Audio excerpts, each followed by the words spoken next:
Good evening and welcome to a Kelly Files special investigation, the Baby Lisa mystery. I'm Megan Kelly. In late 2011, the disappearance of 10-month-old Lisa Irwin captured the nation's attention. How could an infant disappear from her crib in the middle of the night?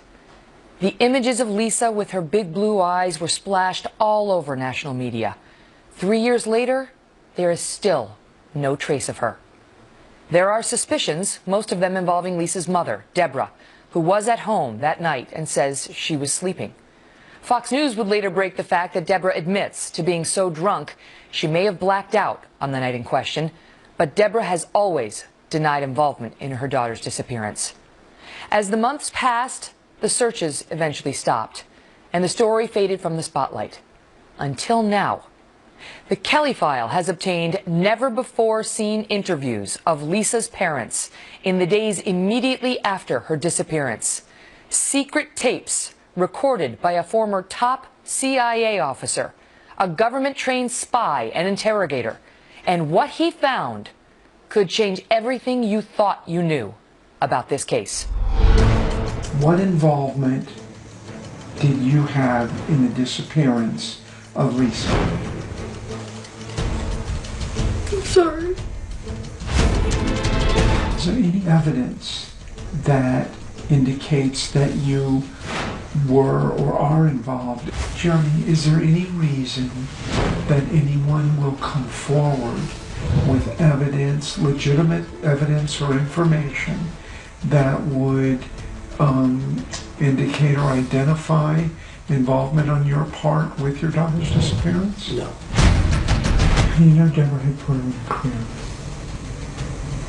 Because of her reaction when I said she's not in there.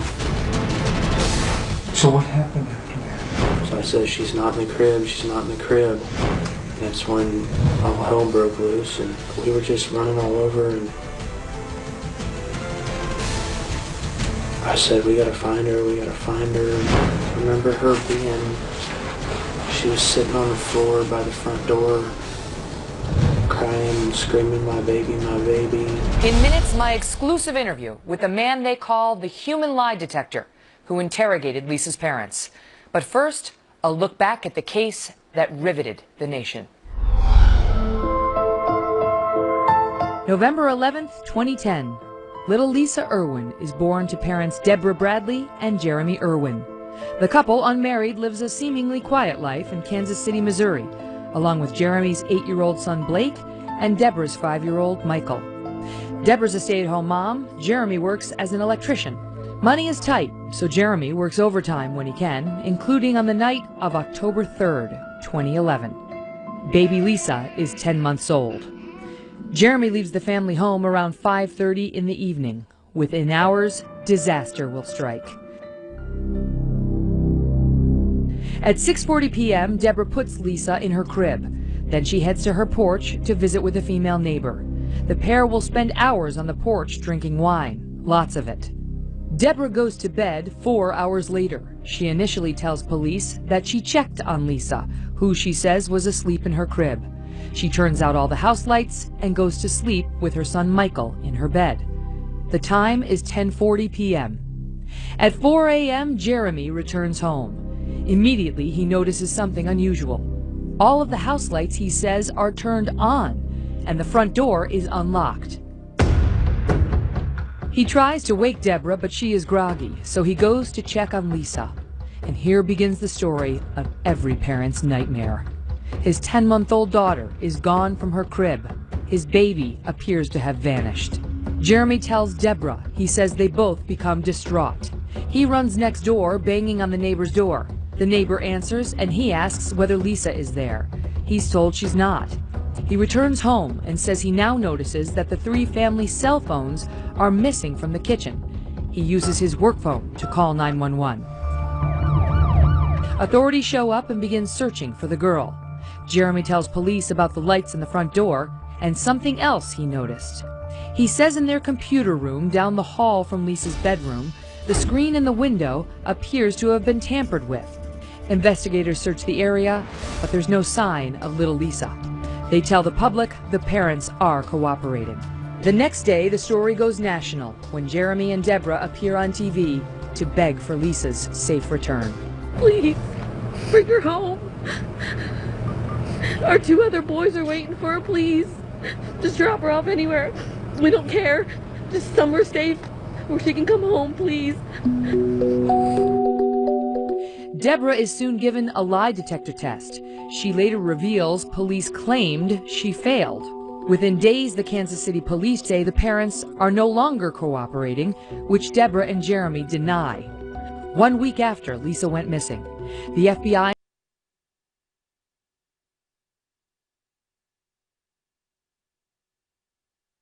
and police stage a break-in to discover ways an intruder could have entered the home. Police find climbing through the tampered window is actually rather difficult and conclude the intruder would have made noise.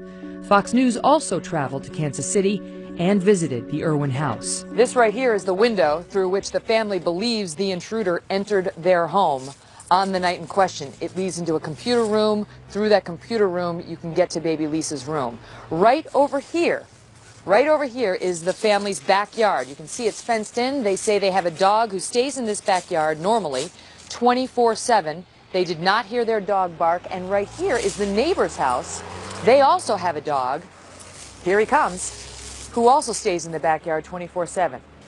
His family tells me that he barks at just about anything. Over the next few days, firefighters drain a well under the porch of an abandoned nearby home. And Missouri Governor Jay Nixon orders a one-day deployment of 25 National Guardsmen to help with the search. Still, nothing comes of it. Then, 2 bombshells. This is a Fox News alert on breaking developments in the disappearance of 11-month-old Lisa Irwin. Yesterday, America Live unearthing major new developments in this story. I flew to Kansas City, Missouri, and sat down for a 2-hour one-on-one interview with little Lisa's parents, Deborah Bradley and Jeremy Irwin. During that interview, Deborah admits to heavy drinking on the night her daughter disappeared, telling Fox News she drank 5 to 10 glasses of wine. And then she changes the entire timeline of the evening. She now claims she's not sure if she checked on her baby at 10:40 as she originally claimed. She says she thinks the last time she saw her child may have been at 6:40 p.m. Let's talk about the wine. How much did you consume that day? I had several glasses of wine. When you say several, more than 3? Yeah, but that has nothing to do with her. More than 5? Probably. More than 10? No. When you went in at 10:30 after the neighbor left, what did you do? Probably went right to my room. Why is it probably? Because sometimes I check on her. Well, most of the time I check on her. You don't remember? No.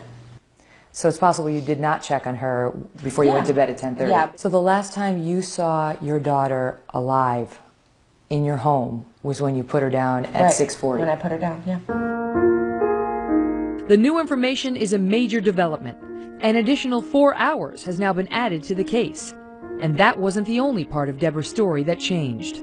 Listen to the answer she gave 2 Fox News anchors regarding the house window. Do you think they came into that window? Absolutely. Based on the condition it was in, could someone have gone through that? That you saw? No. Days later, a Missouri judge grants a search warrant for police to search the Irwins' home. Investigators remove brown paper bags along with Lisa's clothes and toys. It is now 15 days since Lisa disappeared. The FBI brings in cadaver dogs, the first time officials have brought in canines, potentially giving up an important clue they might have discovered had they used the dogs on night 1. One of the dogs hits on something, reportedly marking the scent of possible human remains in an area on the floor near Deborah's bed. November 8th, more than a month has now passed, and new potentially important details emerge about the family's missing cell phones. Police records prove that Deborah's phone was used the night baby Lisa disappeared, hours after Deborah claims she went to bed. According to police, the first phone call is attempted at 11:57 p.m. Then again at 3:17 a.m., someone attempts to check Deborah's voicemail and to access the internet. 5 minutes later, at 3:22, another attempt to check voicemail and access the internet. In all, Deborah's attorneys say there were 5 attempts to get online through those phones that night. Attorneys later reveal that the FBI has told them the cell phones never got more than 1/3 of a mile away from the Irwin home. Remember, the phones were used around midnight and then 3 hours later, which raises the question, who would steal a baby and 3 cell phones only to sit by the baby's occupied house for several hours on a cold autumn night? As for that midnight phone call that was attempted, police looked into the number dialed. The call was to a woman named Megan Wright. She lived in a shared home known to be used by drug seekers. Apparently there was a 50-second phone call made from one of the family's phones to my cell phone. It's about 50 seconds in length. I don't know what was said or who called or who answered my phone. Wright tells police she did not answer any call because she says she didn't have her phone that night. She claims she shares it with her roommates. Wright also says she does not know the Irwins, who live about a mile away. And the Irwins' attorneys say cell phone records show no prior calls between Megan's number and Deborah or Jeremy for the several months checked before Lisa disappeared. And now, a new twist develops in the case. Megan Wright claims her ex-boyfriend might know the Irwins. He's a neighborhood handyman known as John Jersey Tanko. He's referred to as Jersey Joe. A man with a criminal record, a man who is bald, and a man who just happens to fit the description given by 3 of the Irwins' neighbors who tell police they saw a bald man with a baby on the night of Lisa's disappearance. Another neighbor claims Jersey once broke into a home only a block away from Lisa's house. Deborah's attorney pushes a claim that Jersey was heard bragging about collecting $300 to steal baby Lisa. That claim is never verified. He says he gave police this information, but police say Jersey is not a suspect, that he has some sort of an alibi, and that he's been cleared of any involvement. The Irwins want Jersey investigated, but police aren't biting. Late in the case, Deborah's attorney reveals she didn't actually fail the police-administered polygraph test. He says police admitted to him that they lied about that to try to force a confession. It didn't work. And to this day, Deborah maintains her innocence. And I want to ask you this last, to people who may still be watching and having doubts about whether you had an involvement in this. What do you say to them? There's a bad guy out there with my baby right now. And there's people that are judging me. Please just look for her. Next, the never-before-seen interviews of little Lisa's parents. Hear Deborah's response when she is asked point-blank whether she is responsible for Lisa's disappearance, and why our next guest and his analysis may change everything you thought you knew about this case.